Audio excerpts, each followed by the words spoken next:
Hello everyone, my name is Nifemi and with me is Flora. Hello everybody, my name is Flora, as she said. Yeah. So on today's Time with Flora, we're talking about relationships. We should have talked about it on our last podcast, but we're talking more about it because of the own massive response that. Can you tell us what inspired you to talk about this topic? Yeah, so the topic was older women with younger men. And as you said, Nifemi, I got quite an interesting response to that topic. I didn't actually think I would. A lot of people got in contact with me, a lot via Instagram, a couple of comments, one or two on LinkedIn, but certainly people were really reaching out to me a lot as well on WhatsApp also. So really interesting. I was really pleased that it had gathered such a lot of interest. What was the inspiration for that?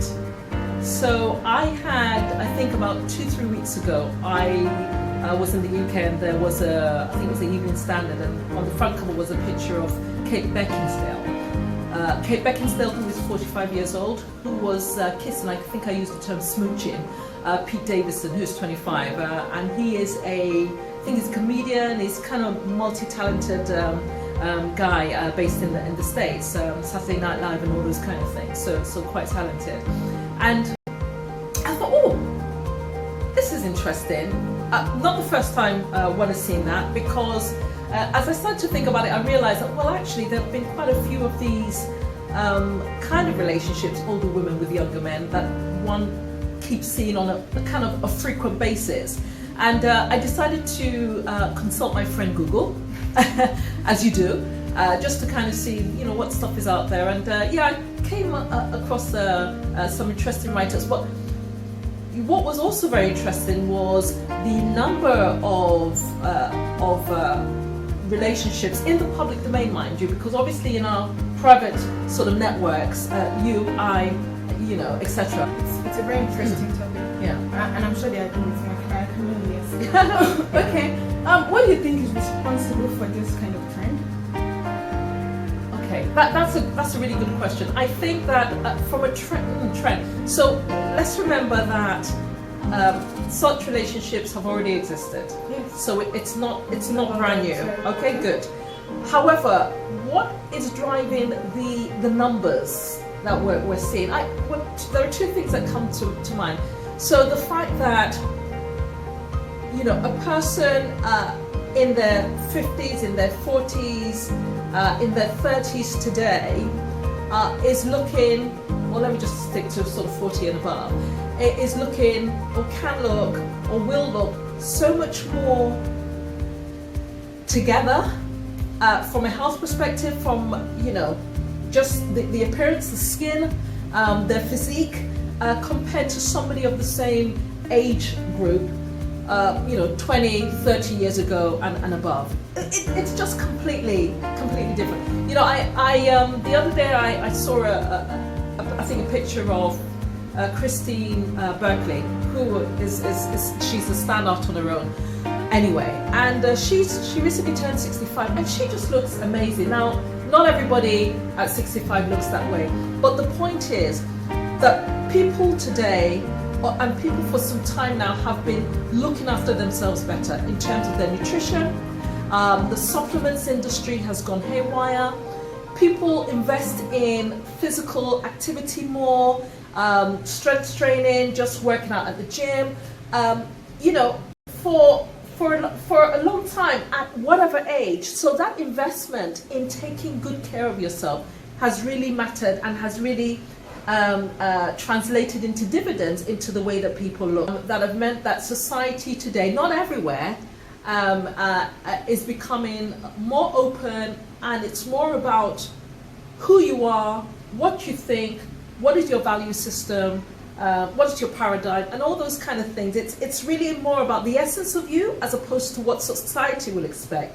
That is now driving a lot of the ways in which people make decisions about themselves. Okay, you could in another way say that's probably the reason why we have so many single homes today, and all that kind of. There are two sides to all of this, but the truth is that people are taking more control.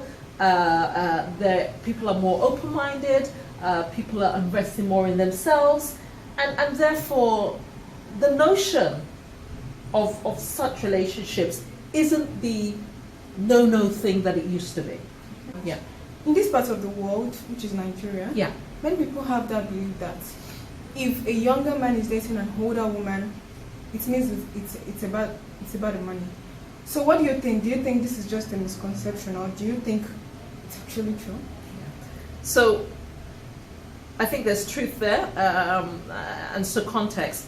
And so while I said all the things I said earlier about, being more open-minded, people being more in control of their choices and the truth is that you won't find that everywhere in the world. There are still cultures and societies and ways in which people live in different parts of the world that still hold on to more conservative views and opinions of how things ought to be.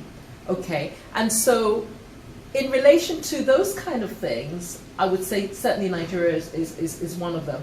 Not in a way that means that you will not see those kind of relationships here in Nigeria. You will see them, but probably not in the kind of frequencies that I'm talking about with regards to the observations that I've made, from seeing that article and giving it some more thought.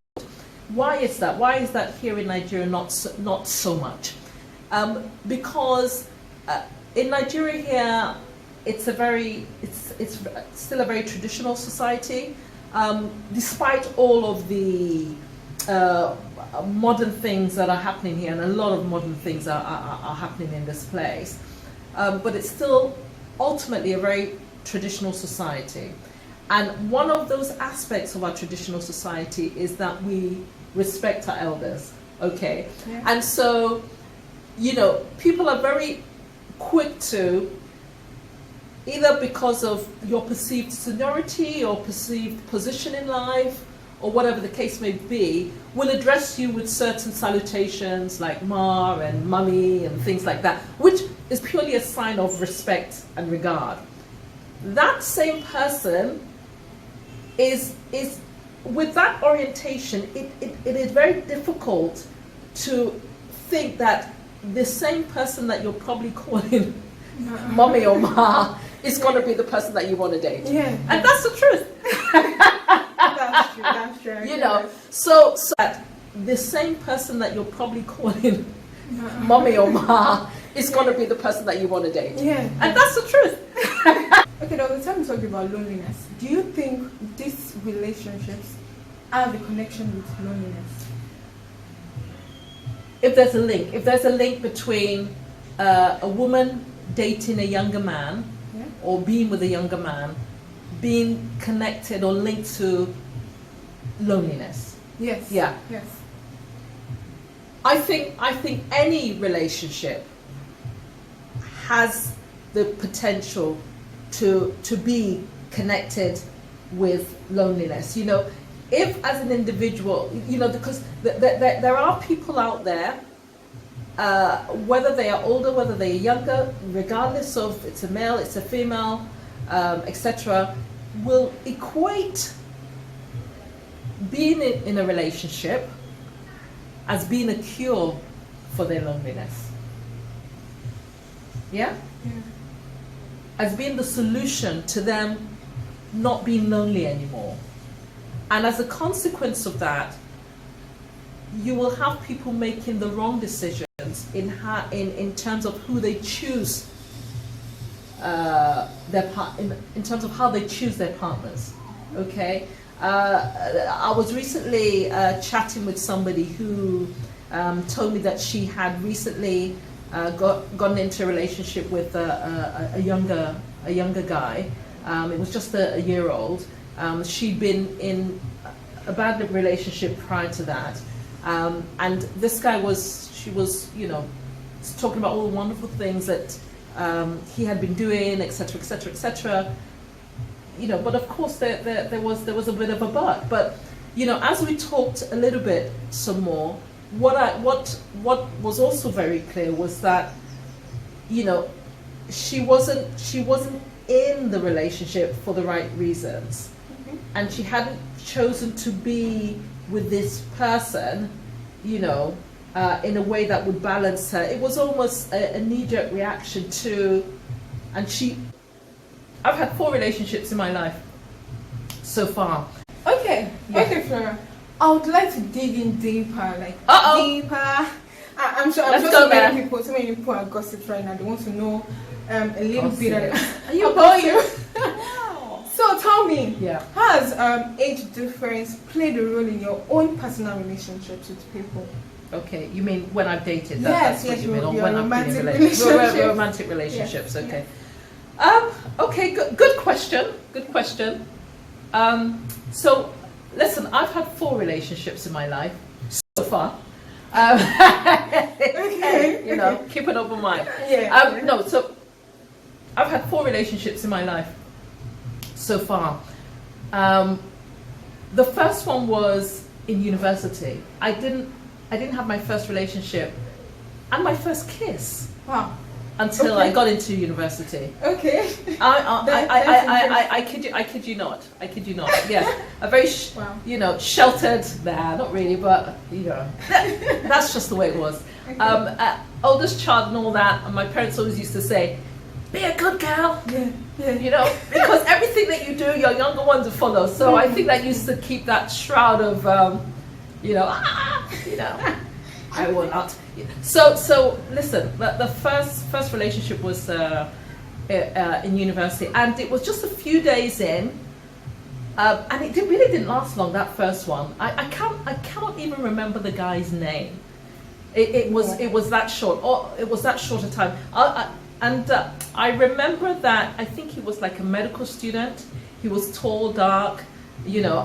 He was just attractive. And you can imagine this young lady who's never been kissed yet, and all of that, and never dated, and you know, here's this very kind of sexy looking guy, and so that was when I got my first kiss, and pretty much, and I think even within a week, I met the guy I had my second relationship with, and we were together for the rest of our time in university. By the way, the first guy, definitely senior to me. I don't know how many years. Obviously, we didn't spend enough time together, but he was kind of like 2 years or above, and above in terms of academic years in uni. So as far as I was concerned, he was senior to me. My second relationship, actually that was a year's difference, and I was actually older. But it didn't really matter, and it wasn't something I even realized until much later, actually. So we were together until I finished my university, and for some years after that.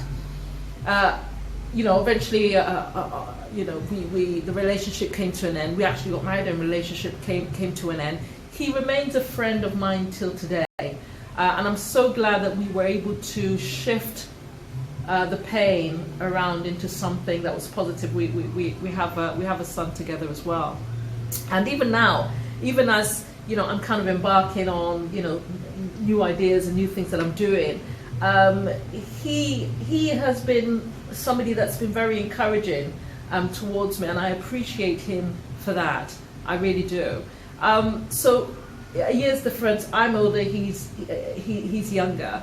The third one, I've had 4, as I said, and out of the 4 of them, now he's 5 years older than me, this guy, and I can tell you that has been my most, what's the term? I've found my relationship with him the most immature, difficult, Wow. Okay. childish at times, and sometimes even till now, in how we've dealt with each other. So it just goes to show this, going back to this whole age difference thing. While age is important, because you need to know where you're at in life. Yeah. But in terms of you being with somebody, sharing a life with somebody, having value systems that work, having a similar paradigm, being at a level where, you know, you are both feeding off each other, you know, intellectually, mentally, emotionally, in the most healthy way. Age is not a number. Age is not an issue then. Obviously, yeah, you know, how big should the gap be? Look, that's a whole different conversation. But my point is that it doesn't matter. You know, my fourth relationship, that was actually a mixed race relationship, and he was 13 years older than me. 13 years older than me. And every time I think about him, I think about, it was something that somebody said to me. It was kind of like a saying about relationships, and he talked about relationships sometimes being for a reason, being for life. He said being for a reason, being for a season, and being for life, I think, were the three things. And with him, it was definitely for a season. You know, I wasn't looking for a relationship at the time. He was someone that had lost his wife a year or so ago. And yeah, you know, loneliness was an issue for him at the time. We were actually colleagues, working colleagues. We're both working at the same kind of level. So it wasn't a transactional thing. It wasn't about money at all. Although I'm sure with the whole pay parity thing, he was probably earning more than me. But no, you know, it just wasn't about the transactional stuff at all. It was about connecting with somebody. We had a lot of shared interests. I love sightseeing, going to places of interest, visiting, going to museums and things like this. He was big on that as well. So we used to do a lot of that together. We traveled together as well. And it really just worked. It really just flowed. And it happened at a time in my life. Unbeknown to me, I was about to go through quite a bit of a traumatic family episode. And goodness gracious, thank God for him being there at the time, because he was just what I needed at that time. You know, he really stepped in and just supported me in the most amazing way. The other thing as well was that he made me value myself as an individual so much. You know, he treated me fantastically well, and again, it's not financial. It was just, you know, he made me feel like I was everything, and it was just amazing. The relationship did have to come to an end for reasons that I don't have to share, but it was mutually agreed that would happen. But it was great. And so yes, much older man. And the truth is that in his I do believe that there was an element of his maturity that allowed him to step in and support me and be there for me in the way that he did. And that's the truth, you know. But I'd like to dig in deeper, like deeper. I'm sure so many people are gossip right now. They want to know a little bit about you. I'd love for people to please post your comments. Hey, negative, positive, constructive, just put them all out there. Okay. There is learning in everything. You need to go check out my podcast, Time-With-Flora, on the Anchor podcast platform. You can also, thank you. So, see you next week. Bye. Bye.